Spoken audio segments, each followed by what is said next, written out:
生活，爱美食。大家好，我是小丽。我们今天来分享一个糯米粉的新吃法，做法特别简单，表皮金黄酥脆，内里香甜又软糯。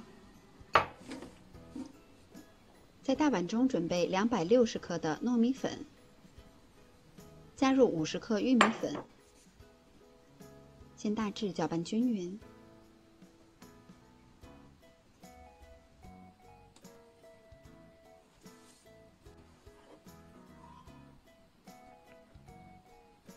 再加入310毫升的清水，可以边添加边搅拌。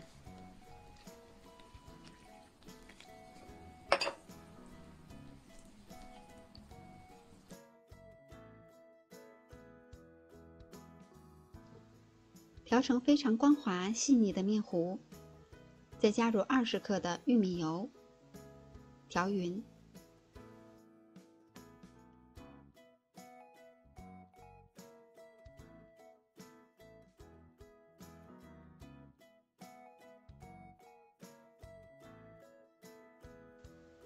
调好以后盖好，静置10分钟。时间到了以后，再次的搅动一下。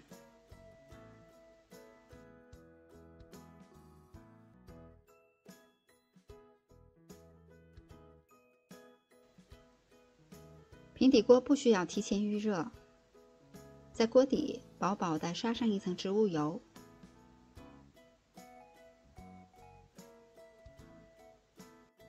然后先倒入一半的面糊，可以像这样垂直倒下去，面糊会自然的摊开。然后开火，一直保持小火，慢慢的烙，一直烙到底部有一些定型了。我们再均匀的撒上一层蜜豆，大约150克左右。再把剩余的面糊倒入锅中，让它均匀的摊开。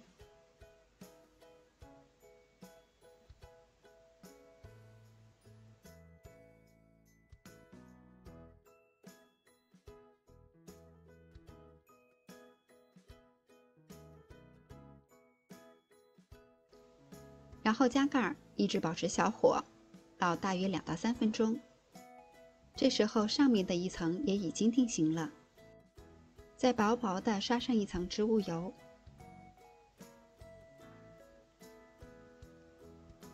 撒上一层白芝麻增香，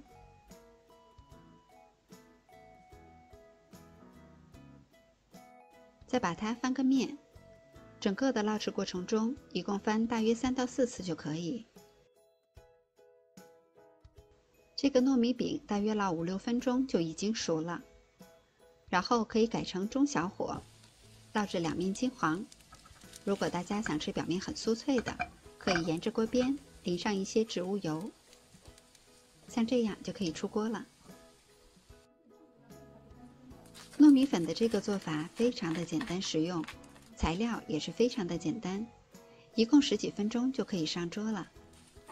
这样做出来的糯米饼颜色金黄金黄的，表皮非常的酥脆，内里又非常的香甜软糯，配上大颗大颗的蜜豆，不加糖也一样的香甜，特别适合做早餐。喜欢的朋友们也动手做起来吧。我是小丽，明天见。